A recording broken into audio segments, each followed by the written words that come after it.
Hi, I'm Emma. Now I will show you how to easily create an import profile. An import profile helps you with recurring imports. It saves you time and prevents mistakes.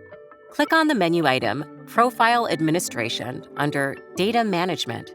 Here you can see all import profiles created so far. Click the New Import Profile button. First, assign a meaningful name. Now you configure how your import file is structured. Especially important is the character set. This determines whether your umlauts and special characters are displayed correctly. If you do not import dates or numbers, these settings are simply ignored. Often the default values can be used. If you have questions about the selection options, I recommend the EMM manual. A link to it is in the video description. With the mode, you define how the data is processed. For example, you can add only new recipients or update existing ones. At this point, you decide how EMM should process fields that have no content in your import file.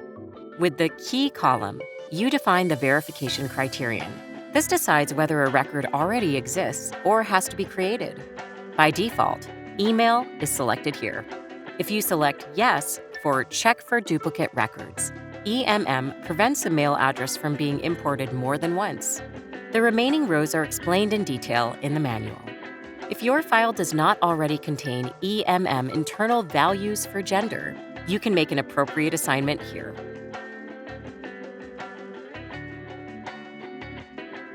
Under Mailing Lists, you define for which mailing lists the addresses are imported and, e.g., subscribed.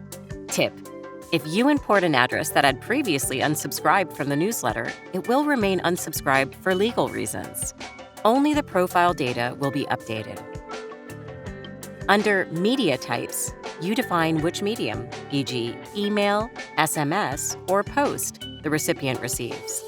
Now click on Save. Following this, the menu item Manage Fields appears.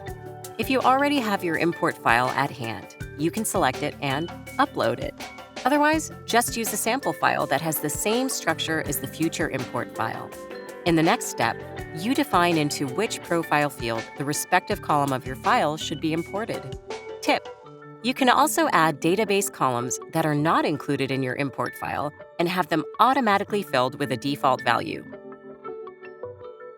Once you have mapped all the fields, click either Save, or if you have already uploaded your import file, click Save and Start Import.